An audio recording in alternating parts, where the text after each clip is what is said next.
Hello students, welcome back to our YouTube channel E Takshila Classes. So this is Sahil Sharma in front of you. तो देखो जी, आजकल जो India में माहौल बना हुआ है, स्पेशली नॉर्थ इंडिया वाली साइड, पाकिस्तान इंडिया वाले बॉर्डर पे जो माहौल बना हुआ है, जो भी वॉर चल रही है ना। काफी कुछ यहाँ पे हमें देखने को मिल रहा है कि भाई सबसे पहले पहलगाम में अटैक हुआ, उसके बाद 7 मई को ऑपरेशन सिंदूर हुआ। उसके बाद से जब से ऑपरेशन सिंदूर हुआ है, हालांकि इंडिया की तरफ से इंडिया वालों ने स्पेशली मेंशन किया था कि जितने भी अटैक हमने किए हैं वो जितने भी टेररिस्ट कैंप थे उन्हीं पे किए हैं हमने। पाकिस्तान मिलिट्री कैंप पे अटैक बिल्कुल भी नहीं किए, है ना। बट स्टिल पाकिस्तान वहां से जो है वो रिवेंज के चक्कर में कुछ ना कुछ हरकतें करे ही जा रहा है। तो आपने आजकल न्यूज में ये भी देखा होगा कि भाई बठिंडा में पठानकोट साइड जो है ये मिसाइल्स के टुकड़े देखने को मिले हैं। ठीक है ना, ऐसा ऐसा कुछ देखने को मिला। तो मोस्टली पब्लिक को यही लग रहा है कि भाई जो ये अटैक हुआ है तो जाके वो वहां पे गिरे हैं। बट इसमें से 99% जो ये देखने को मिल रहा है वो क्योंकि इनकी मिसाइल्स को न्यूट्रलाइज कर दिया गया था, तो न्यूट्रलाइज होने के बाद वो भारत की जो सरजमी पे हैं ये आके गिरे थे। कुछ बठिंडा में देखने को मिले, कुछ पठानकोट में देखने को मिले, कुछ जो है वो जम्मू वाली साइड देखने को मिला, है ना। तो जो ये न्यूट्रलाइज हुआ, ये डिफेंस सिस्टम काम कैसे करा। इंडिया ने कुछ साल पहले 2018 में आई थिंक S-400 की डील करी थी रशिया से। तो S-400 ने बहुत ही ज्यादा इंपॉर्टेंट रोल प्ले किया है इन मिसाइल्स को न्यूट्रलाइज करने के लिए। तो आइए समझते हैं कि जो हमारा ये S-400 है, वो S-400 एयर डिफेंस सिस्टम है क्या, कैसे ये काम करता है। ठीक है, अगर मैं S-400 की बात करूं, ये 400 itself tells the target range of the that air defense system। तो जो S-400 है ये हमारा long range surface to air missile system है, developed by Russians Almaz central design bureau. It is among the most advanced air defence system in the world, capable of detecting, tracking and engaging a variety of aerial threats including drone, stealth aircraft, cruise missiles and ballistic missiles।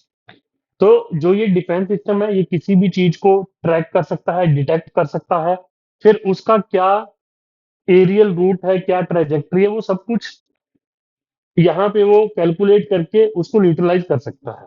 तो जो हमारा ये S-400 squadron होता है, इसमें क्या रहता है देखो, इसमें एक लॉन्च पैड रहता है, एक लॉन्च पैड में 4 मिसाइलें रहती हैं, फिर 4 लॉन्च पैड से मिलके एक बैटरी बनती है, फिर 2 बैटरी से मिलके एक रेजिमेंट बनता है। तो हमने जैसे 5 S-400 सिस्टम का जो था वो ऑर्डर दिया था, जिसमें से 3 अभी भी एक्टिव है, 2 अभी जो है वो एक्टिव नहीं है, यानी कि वो अभी भी 2026 में आने की संभावना है। बट वो अभी तक फुल्ली एक्टिवेट नहीं किए गए हैं। अभी तक जो है वो 3 ही S-400 जो है वो एक्टिवेट किए गए हैं। इंडिया ने जो ये डील थी 35,000 करोड़ रुपए यानी कि 5.4 बिलियन रुपए के साथ रशिया के साथ 2018 में डील की गई थी, 5 squadron of the S-400 system. ठीक है ना। 3 squadron are currently operational with the remaining two expected by 2026। तो इन 5 में से 3 तो एक्टिवली ऑपरेशन में है, बट अभी भी जो 2 है वो 2026 में आने हैं। तो जो ये 3 एक्टिव है, ये हमारा पठानकोट, जम्मू एंड थोड़ा जो है वो इधर बठिंडा वाली साइड जो है वो ये पूरा एरिया कवर करते हैं। पूरा एरिया ये कवर करते हैं एयर डिफेंस के लिए। देखो जो S-400 सिस्टम है, इसकी कैपेबिलिटी क्या है, the S-400 system can engage aerial threat. जो S-400 हमारा सिस्टम है ना, ये किसी भी मिसाइल को या एरियल थ्रेट को 600 किलोमीटर की रेंज तक डिटेक्ट कर सकता है। ठीक है ना। जब वो 400 किलोमीटर की रेंज में आता है तब वो उसके ऊपर अटैक करता है उसको न्यूट्रलाइज करने के लिए। तो कहने का मतलब क्या हुआ कि वो 600 तक तो उसको देख लेगा कि 600 किलोमीटर पहले से कोई भी जो है एरियल थ्रेट वो इंडिया की तरफ आ रहा है या कुछ भी ऐसा हो रहा है। तो जैसे ही वो 400 के मार्क को क्रॉस करेगा या 400 मीटर के रेडियस के दायरे में आएगा, तब उसको मतलब उसको न्यूट्रलाइज कर दिया जाता है। उसके अकॉर्डिंग जो है वो एस फोर सिस्टम काम करता है। तो जो इसकी हिटिंग रेंज है, जो इसको न्यूट्रलाइज करने की रेंज है वो 400 किलोमीटर है, और एल्टीट्यूड अप टू 30 किलोमीटर। ठीक है ना। इसमें हम 4 टाइप्स की मिसाइल यूज करते हैं डिफरेंट थ्रेट्स को कवर करने के लिए। सबसे पहला जो शॉर्ट रेंज मिसाइल होती है, ये 40 किलोमीटर तक की रेंज इसकी होती है।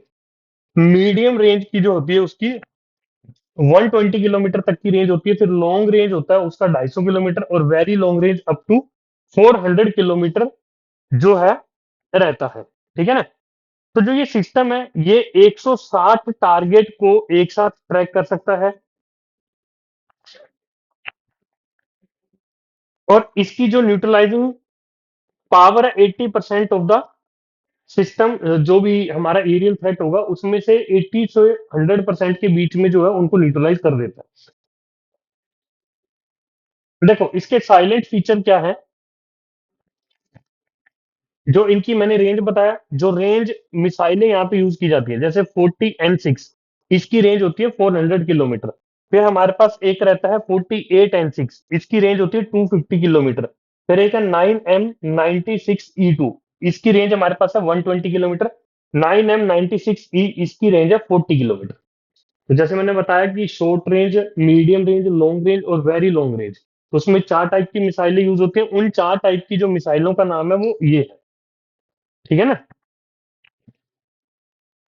तो जो इसमें सिस्टम रहता है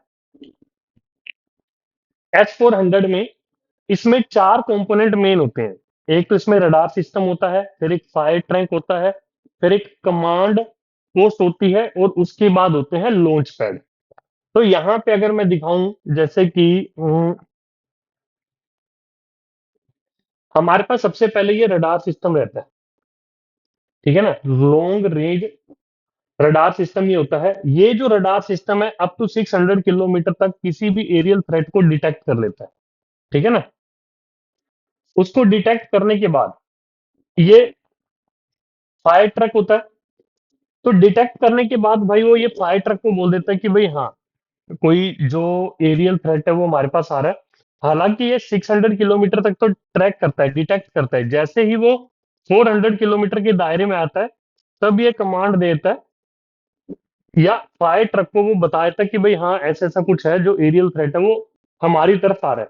फिर ये फायर ट्रक क्या करता है, ये लॉन्च पैड से, ये हमारे पास लॉन्च पैड है, लॉन्च पैड से वो मिसाइल छोड़ता है। एक साथ ही हमेशा 2 मिसाइलें छोड़ता है। इनकी स्पीड वगैरह मतलब इस तरीके से रहती है कि अगर मान लो एक मिसाइल जो है वो टारगेट को मिस कर दे, तो दूसरा उसे हिट करेगा ही करेगा। तो जैसे फायर ट्रक के बाद लॉन्च पैड से उसने मिसाइलें छोड़ी, अब वो जो मिसाइल हमने छोड़ी है, वो टारगेट को उसने हिट किया या नहीं किया, वो हमें पता चलता है कमांड पोस्ट से। ठीक है ना। ये हमारा कमांड पोस्ट रहता है, इससे पता चलता है कि भाई वो उसे जो मिसाइल हमने छोड़ी है उसने टारगेट को हिट किया या नहीं किया। अगर तो हिट कर दिया that is well and good, अगर नहीं करता है तो फिर से वो दोबारा उसको बताता है फायर ट्रक को। फायर ट्रक फिर से मिसाइलें जो है वो लॉन्च करता है। ठीक है ना। देखो इसको मैं पूरा अच्छे से आप लोगों को बताता हूँ। जैसे ये हमारे पास लॉन्ग रेंज रडार सिस्टम है, ये अप टू 600 किलोमीटर तक डिटेक्ट कर लेगा। जैसे ही ये जैसे ही ये 400 किलोमीटर की रेंज में आएगा, ये सिग्नल देगा इस फायर ट्रक को। इंगेजमेंट रडार इसे भी बोलते हैं हम लोग। तो जो ये इंगेजमेंट रडार होता है, ये क्या करता है, जो भी एरियल थ्रेट है, ठीक है ना, उसकी कितनी स्पीड है, क्या उसका रूट है, उसकी ट्राजेक्टरी वगैरह, सब कुछ कैलकुलेट करने के बाद वो लॉन्च पैड से 2 मिसाइलें छोड़ेगा। ठीक है ना। अब ये जो मिसाइल है वो इस टारगेट को हिट करती है या नहीं करती, वो हमें पता चलता है कमांड व्हीकल से।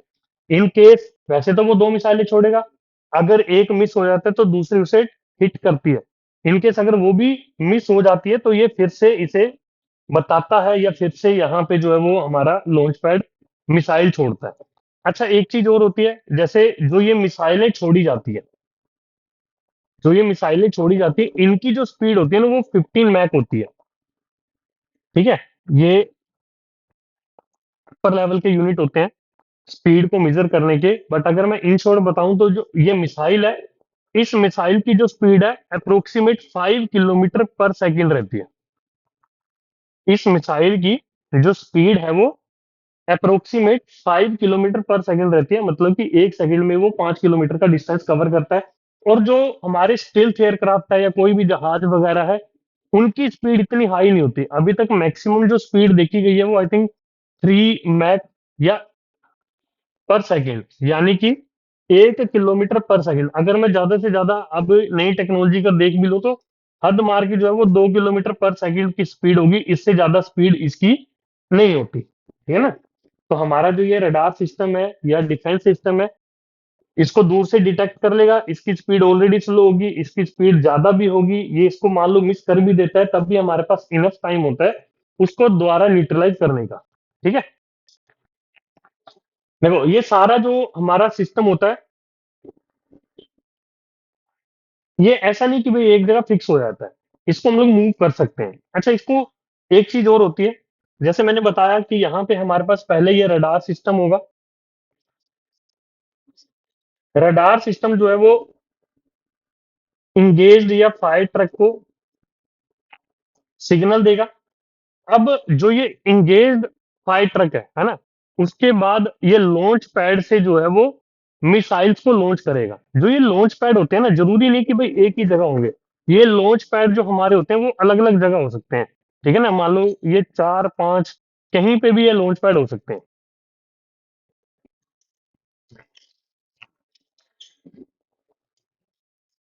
जो लॉन्च पैड है वो मल्टीपल जगह पे वो प्लेस किए जाएंगे। तो जो ये हमारा एंगेज ट्रक होता है या फायर ट्रक होता है, वो जो भी लॉन्च पैड उससे नजदीक होगा वहां से मिसाइल को फायर करेगा और वो टारगेट को हिट करेगा।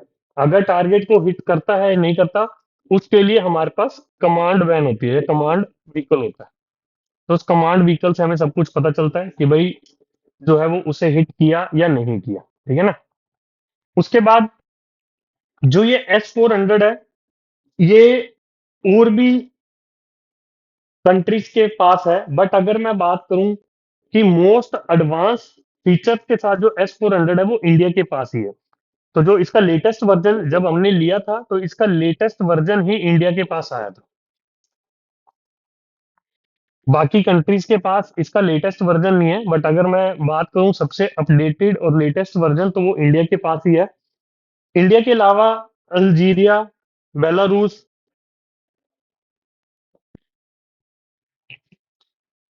टर्की के पास भी हमारा जो ये सिस्टम है। फिर China was the first foreign buyer signing a deal in 2018 and receiver deliveries by 218। China के पास भी ये सिस्टम जो है वो अवेलेबल है, ठीक है। अच्छा, बात आती है कि क्या इंडिया के पास सिर्फ ये S-400 ही है जो इंडिया का एयर डिफेंस है, या और भी इसके अलावा चीजें? क्योंकि अगर S-400 की कुछ फायदे भी हैं, कुछ नुकसान भी हैं, हालांकि नुकसान इसका बहुत ही मिनिमम है, बट स्टिल अगर मैं इंडिया के डिफेंस सिस्टम की बात करूं तो इंडिया के पास सिर्फ S-400 ही नहीं है। इंडिया के पास ये आयरन डोम भी है। ये आयरन डोम जो है, ये जो लो रेंज के होते हैं, बिल्कुल ही जो छोटे छोटे ड्रोन्स वगैरह होते हैं, क्योंकि कुछ चीजें ऐसे भी है ना कि उनके ऊपर हम लोग इतना एक्सपेंसिव खर्चा नहीं करेंगे उनको न्यूट्रलाइज करने के लिए, ठीक है ना। तो जो छोटी छोटी चीजें होती हैं जैसे ड्रोन टाइप वगैरह हो गए, तो उन्हें आयरन डोम से हम लोग डिटेक्ट करके उन्हें न्यूट्रलाइज कर सकते हैं। इसकी रेंज जो है वो कम रहती है। फिर अगर मान लो रेंज 30 से 40 किलोमीटर तक की हो, तो उन एरियल थ्रेट्स को या मिसाइल्स को हम लोग हमारा आकाश से भी न्यूट्रलाइज कर देते हैं। अगर उससे ज्यादा की रेंज हो तो हमारे पास एक बराक 8 मिसाइल सिस्टम भी है। और अगर मान लो हाई रेंज हो तो उसके लिए हमारे पास ये S-400 है, ठीक है ना। तो ऐसे ये लेयर वाइज जो है वो इंडिया का एयर डिफेंस सिस्टम है कि भाई आयरन डोम है। जैसे पहले आयरन डोम है जिसकी रेंज थोड़ी कम है, फिर आयरन डोम के बाद आकाश है, आकाश के बाद हमारे पास बराक है, और उसके बाद हमारे पास जो है वो S-400 है।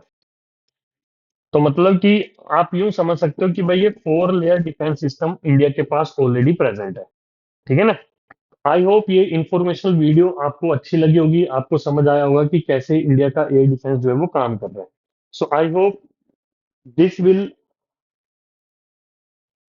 जो ये वीडियो है काफी इंफॉर्मेशन आपको दी होगी, आपको समझ में आया होगा कि ये काम कैसे करता है।